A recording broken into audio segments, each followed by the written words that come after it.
3, 2, 1.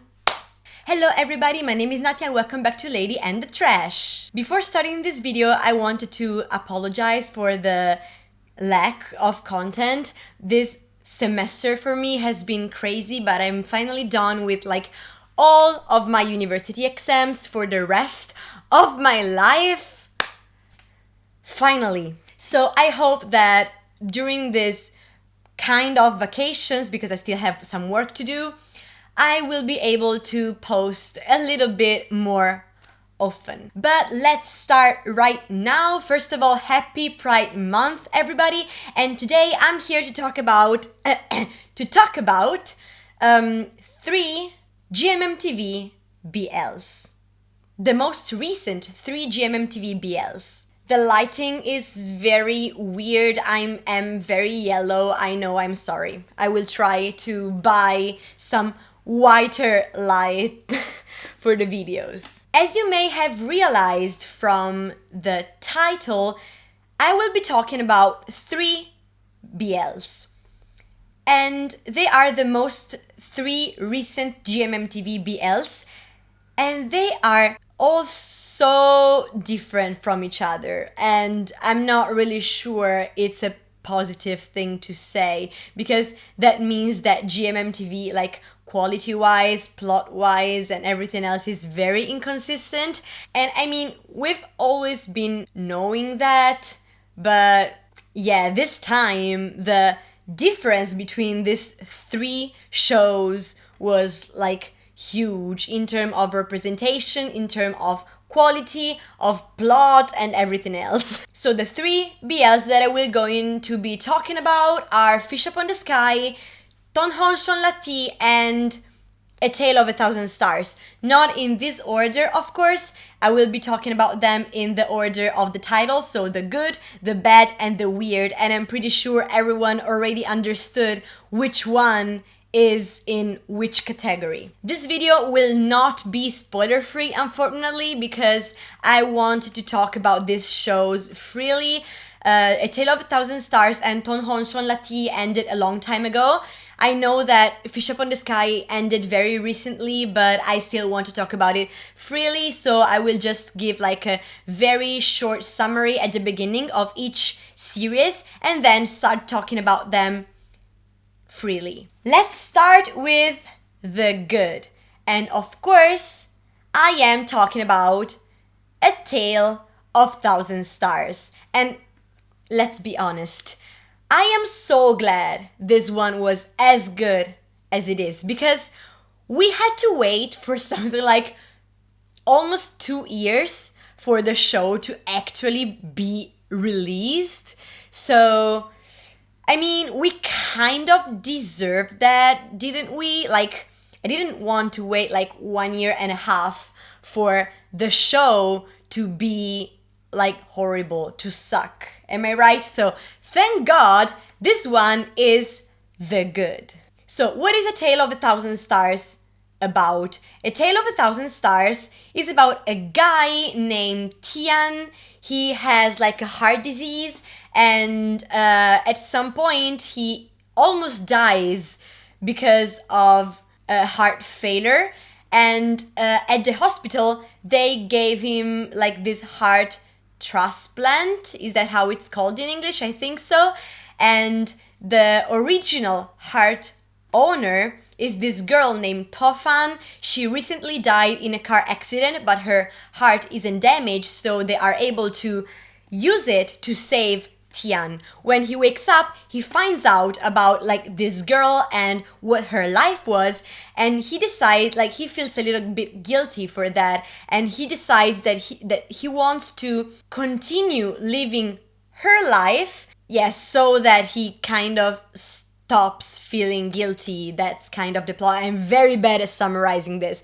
She was a teacher in this village in the countryside, so he goes there and starts being a teacher, and he falls in love with this guy named Pupa, who used to be Tofan's love interest. So now what he's not sure about is if his feelings toward this guy are real or he is just feeling like this because he has the girl's heart inside of him.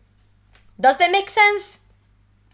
Kind of. For every series, I will talk about the upsides and the downsides. Of course, talking about Tale of a Thousand Stars, I have way more upsides than downsides, but I tried for every show to find both positive and negative sides, you know? I personally think that A Tale of Thousand Stars created kind of a new standard for BL shows. I mean, this was like so good, so well done, so well acted, and also the plot is like very new, very original. So yeah, future BLs try to reach this standard. The first good point that I want to talk about is the fact that homosexuality and sexuality in general is depicted in a very healthy and a very positive way. So, you know, there's never this toxic side of homosexuality that is often portrayed in a lot of Asian BLs, but not only Asian, in shows that have homosexual characters. So that's definitely an upside. And so we're talking about what the characters think about homosexuality and their own sexuality and other people's sexuality, how they are very supportive of it. For example, Tian's friend, I don't remember his name, White's character, I don't remember his name. And when he found out that Tian was in love with the boy, he was like super supportive and everything. And no one in the story ever finds it weird that two boys are attracted to each other, you know? And the second positive side is definitely that this show is not just a love story. I mean, the love story is a very important part of the story, but it's not only that, you know, it's not the only important part, because A Tale of Thousand Stars, it's actually a great story about friendship and also about found family and about what actually makes our lives valuable, you know? Another great thing about this show is that it's never over the top, it's never too dramatic. They found a very good balance because it always matches with the tone of the show. So it's funny when it's supposed to be, but it's sad when it's supposed to be. It's emotional when it's supposed to be, but it's never too much. You know what I mean? Next thing.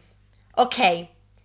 The chemistry. I know that the chemistry is a very, the chemistry between two actors is a very subjective thing, but I personally think that Earth and Mix did a terrific job at portraying Pupa and Tian because of how they portray the relationship, you know, between the two characters. There isn't a lot of skinship during the show. There's barely any skinship before more than half of the show, but still you can feel the connection that they have, you know, the relationship they share thanks to their actions, but most of all their expressions, you know, the way that they look at each other. And you know what? I think it's crazy that Mix is actually a rookie actor. Like, this was his first role.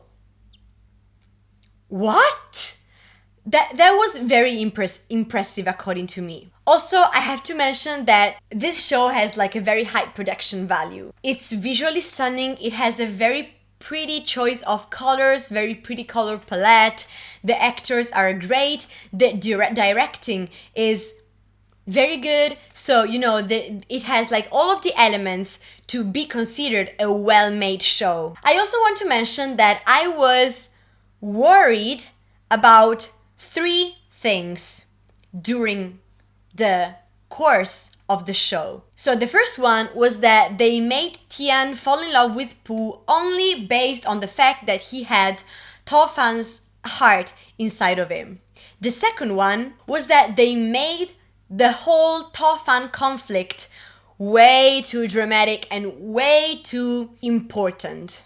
And the third was that Tian actually killed Tofan, which looked like it was at some point, and that would have been an inconvenience, you know what I mean? But luckily, none of that happened, and I actually think that the plot was developed in a rather clever way. So, all of these things definitely go to the upsides. If I have to find some downsides, I would say that most of them are very personal, very subjective. So, first of all, I would say that sometimes the pacing is like very slow. That's a very subjective thing to say of me, because I know that many of you would find it like perfect for the show. And I agree. I mean, I agree that it does match the idea of the show, but sometimes some scenes were just so slow and nothing was really happening. So yeah, I had to, speed up some parts a little bit, but yeah, that's just my problem personally. And my other very personal problem is that some episodes, like after half of the show, were like 1 hour and a half long. 1 hour and a half. I mean, that's a whole ass movie. Guys, please have mercy on me. I mean, 1 hour and a half? Ugh.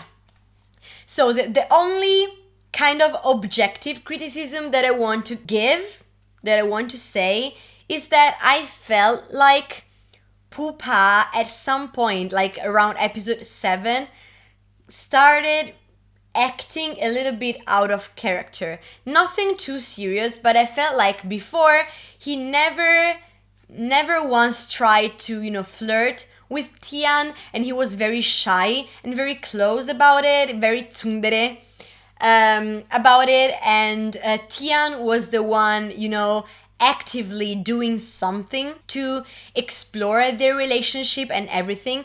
And I felt like suddenly there was this ribaltamento, how the hell is that word in English? I don't remember. And like I felt like Pupa suddenly started acting like way more active and way less shy about it. And I'm not saying it's a bad thing. I'm just saying that I felt like it was a little bit too sudden. That's like the only actual criticism that I want to give.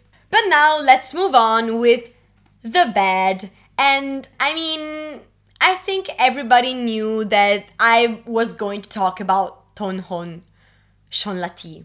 What is Tonhon Chonlatee about? It's about this guy named Shon. He is a gay guy in love with his childhood best friend, who is Tonhon.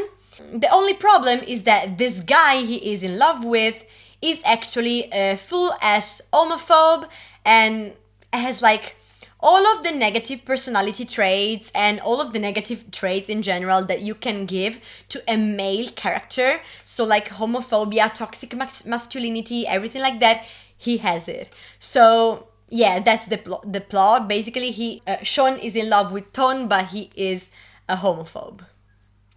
And that's the kind of plot that we get in 2020. Really?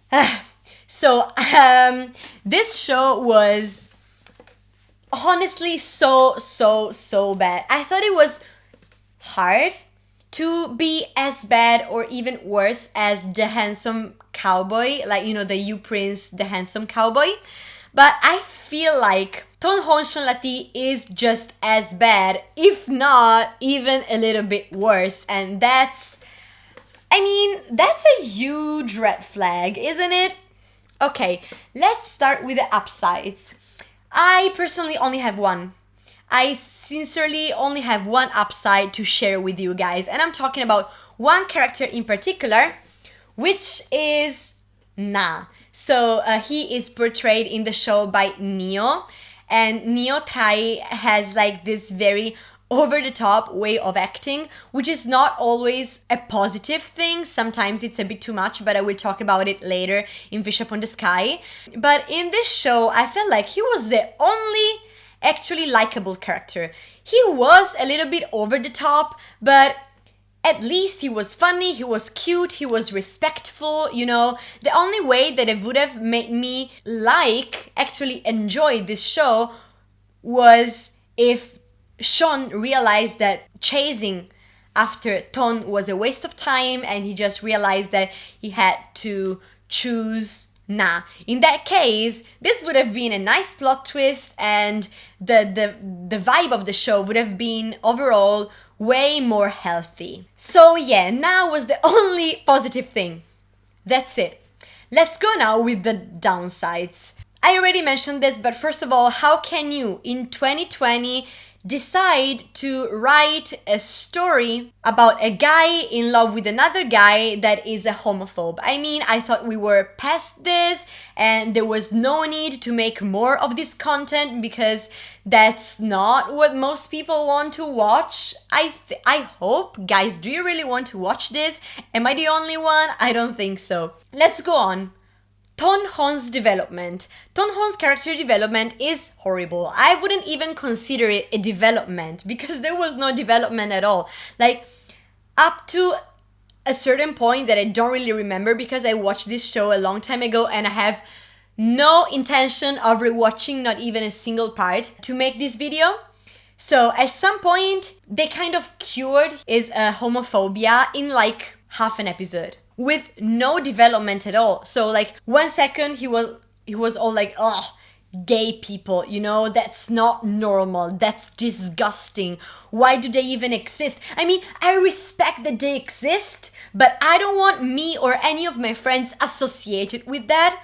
Okay, so he was like that, like very no homo. And 1 second later in the show, he was like, you know what? Love is love. And Sean is in love with me, and I am also in love with him. Why? How come? Why did you change your mind? Also, him being a homophobe only because of his dad. I mean, how old are you? Are you like 14? And that's even an insult for 14-year-olds because I feel like when you're 14, you can already think with your head. But he was like something like 23, 25. He was like my age. How can you not understand what's wrong, what's right, and how can you not start thinking with your own head at 25? And God, no. And also, as I mentioned a little bit before, Ton is not only a homophobe, like he also exudes toxic masculinity, like from every part of his being. Whatever he did was so toxic. Like he was, okay, so a homophobe, of course, and that's already toxic masculinity in some aspects. And he was like very possessive, but in a very unhealthy way, and kind of rapey, and yikes. We don't want to associate with that. No, thank you. And at some point, can we talk about the revelation of him, Ton, being in love with Sean since he was a child? No, he wasn't. What is this plot twist? This doesn't make any sense. He was a literal homophobe. That can't be. That this plot twist doesn't make any sense. Let's go on. The number of times they used the word wife. Stop.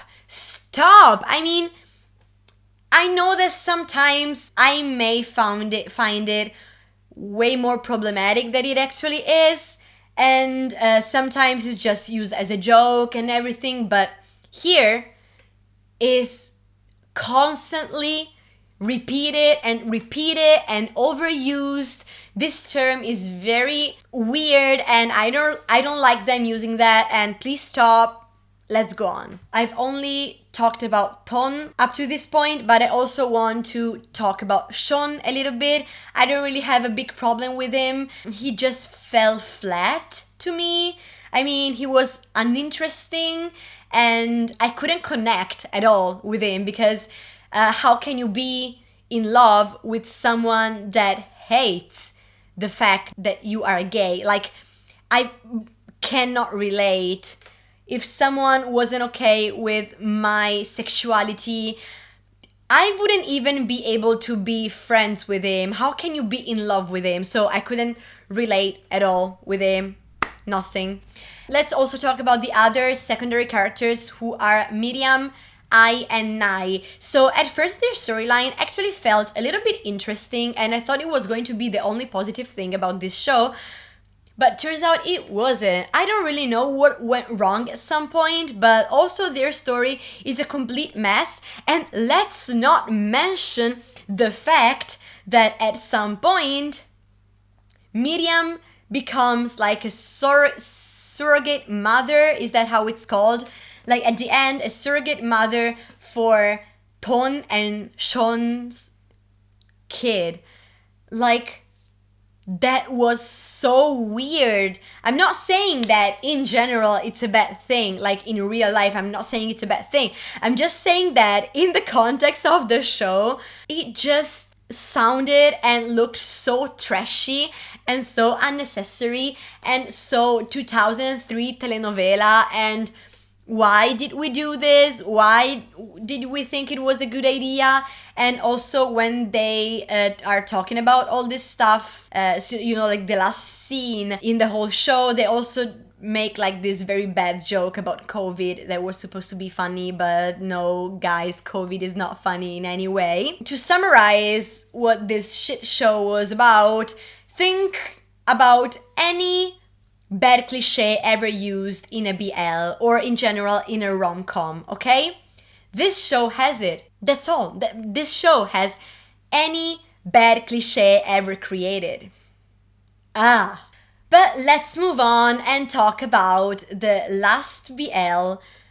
Of course, I'm talking about the weird, and I'm referring to Fish Upon the Sky, which very recently finished airing on Gmmtv. What is Fish Upon the Sky about? It's about this guy named P. He is a dentistry student, so he is kind of a loner, he doesn't have friends, and he is considered also kind of a loser, probably because he is a little bit clumsy, he wears glasses and braces, just like we are in Patito Feo suddenly all along. And he starts developing this crush for Muangnan, who is a very popular guy who was very nice to him.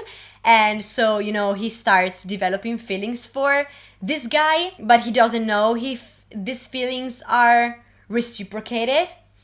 And while he's trying to hit on this guy, he also starts having this like rival relationship with Muangnan's friend, who is Mok.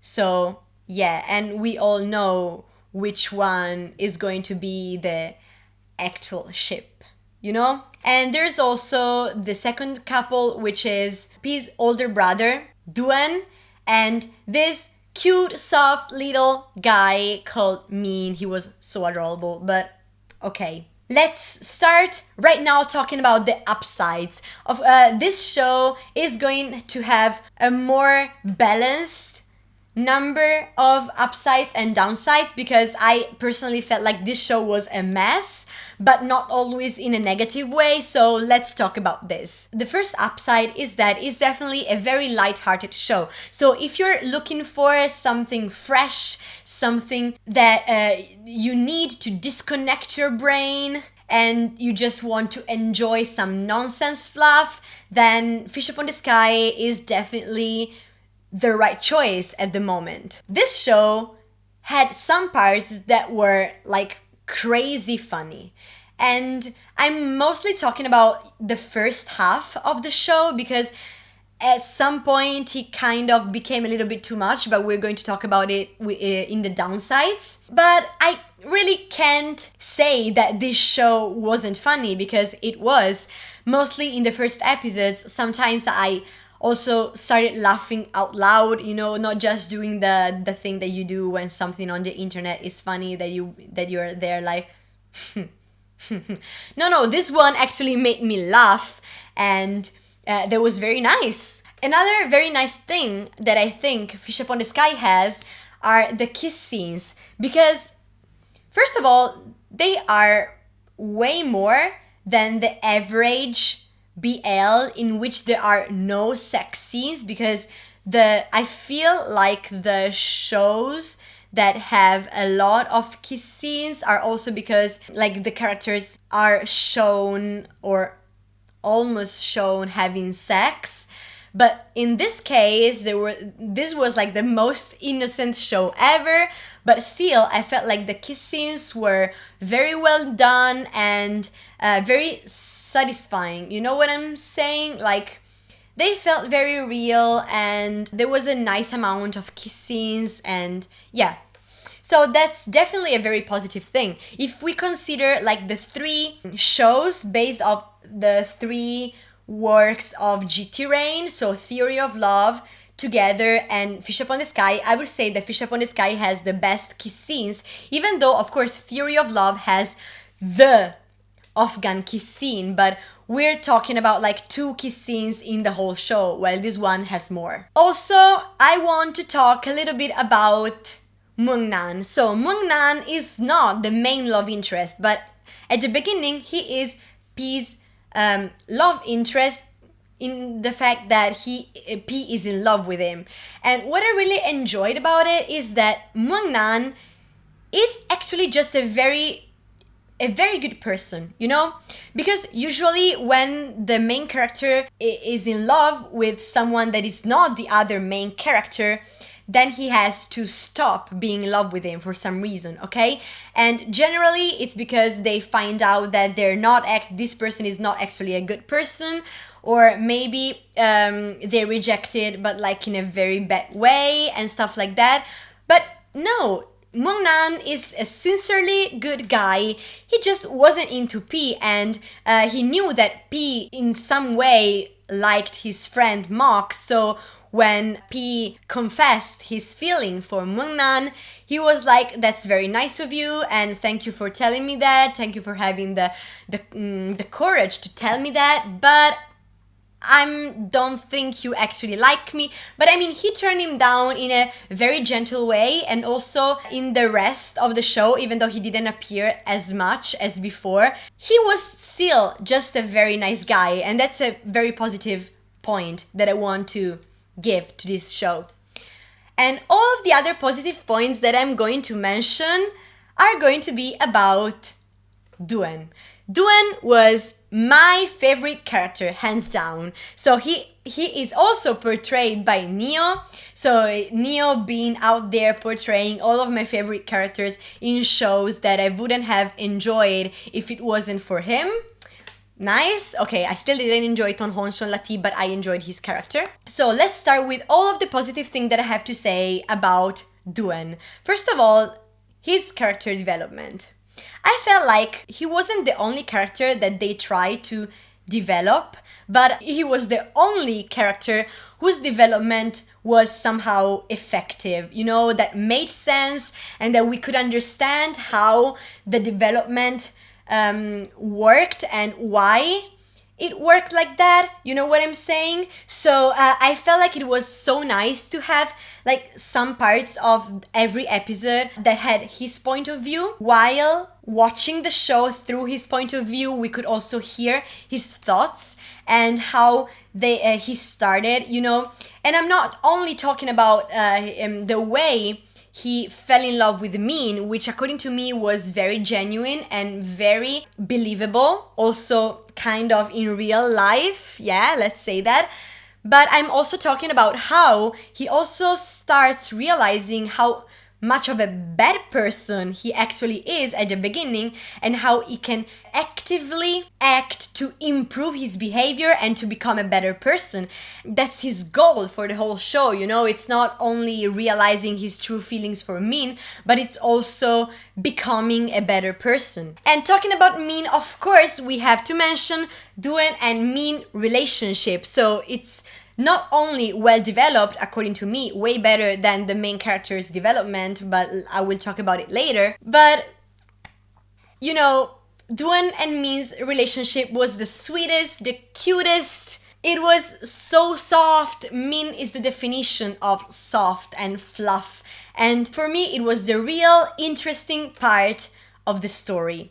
And if it wasn't for them, at some point I would have also considered not really dropping it, but I would have been way less interested than I actually was every week when the new episode came out. Also, some directing choice were very interesting when we were when talking about Duen's point of view. You know, when Duen's point of view started, there was also this change of like the I don't know how these things are called in English, you know, that this like black bars like appeared, so there was this different, how is this called, you know, I don't know how to explain it, but I hope you understood what I'm talking about. And like the ratio, the ratio, is it called like that, the ratio, something like that. And also the fact that sometimes he broke the fourth wall and started talking to the camera and to the audience. I feel like this is a very Duen thing, you know. It was very in character of him. I feel like in real life he would also be like the kind of person to just dramatically turn to an invisible camera and be like, you know, the Office style. So that was very clever. And I felt like the only interesting directing choices were made during Duen's point of view. And last but not least, I also want to mention Duen's friends, who were hilarious. And, you know, at some point I also started finding them a little bit too much. But generally speaking, they were so entertaining and so funny. And my favorite scene with Duen and his friends was when they start dancing and at some point they take off their clothes and they are just in underwear. And guys, I don't know why, but I started laughing like an idiot. So now we finished talking about the upsides and let's go on with the downsides. Okay, so as I mentioned before, the show started really funny, but kind of ended up being just weird. So at the beginning, you was laughing with the show, you know? But I feel like at some point, everything became too much, too over the top, and some scenes became too dramatic, and they wanted to make you laugh in a very forced way. So at first, the show was like, you should laugh, and you actually laughed. But at some point, it was like he was holding a gun, you know, at you, and was trying to tell you, no, you have to laugh or I'm gonna shoot you. That's the feeling I got at some point. Like, God, the only character that actually remained funny most of the time was Duen. But also talking about Duen and in general like Neo's overacting, yeah, I want to mention the acting as a kind of a downside in this show. I'm not saying it's a bad acting, I've seen worse, but you could feel that most of the actors were rookies and had little to no experience in acting. So for example, Pon, I actually think he's not bad for being a rookie, but sometimes he was a little bit emotionless for how maybe his character was supposed to act. And also Min's actor, I don't really know his name, I'm sorry. He is so cute, so adorable. I want to squish his cheeks and everything, but sometimes his acting was... And Puin playing P wasn't bad at all, but still, I think that he can still improve. And Neo, sweetie, I'm talking directly to you. I really like you. I really like how you act when you do it in a natural way, but when you act over the top, sometimes you're genuinely funny, but sometimes, God, let me tell you that it becomes just a little bit too much. Okay, now I want to move on and talk about the actual problem that I had with the main character's storyline. My main problem was Mok. I'm not saying I adored P as a character. I felt like he was a little bit annoying sometimes, but Mark was my main problem. I know that a lot of people actually like him, so I'm sorry. I do not like him. At first, I didn't really know what to think about him because we didn't really know him. He just felt chill and a little bit mysterious, but nothing more. But then episode by episode, I started disliking him more and more.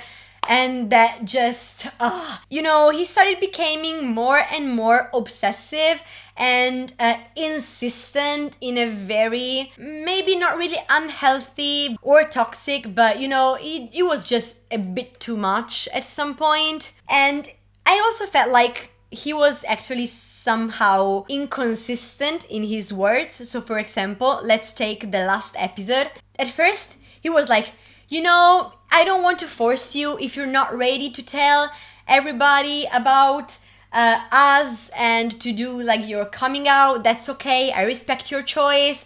And 1 second later, he was there trying to convince P to tell everyone because then it would be way easier and there would be no problems and he should stop caring about what other people think, when 1 second before he was like, I can wait for you. I understand if you're not ready. And 1 second later, he's like, but you should tell because if you do, that would be way easier for us. Stop. That was very uncomfortable. Okay? And another very, very bad part of the show was the shippers storyline. I mean, why does it exist?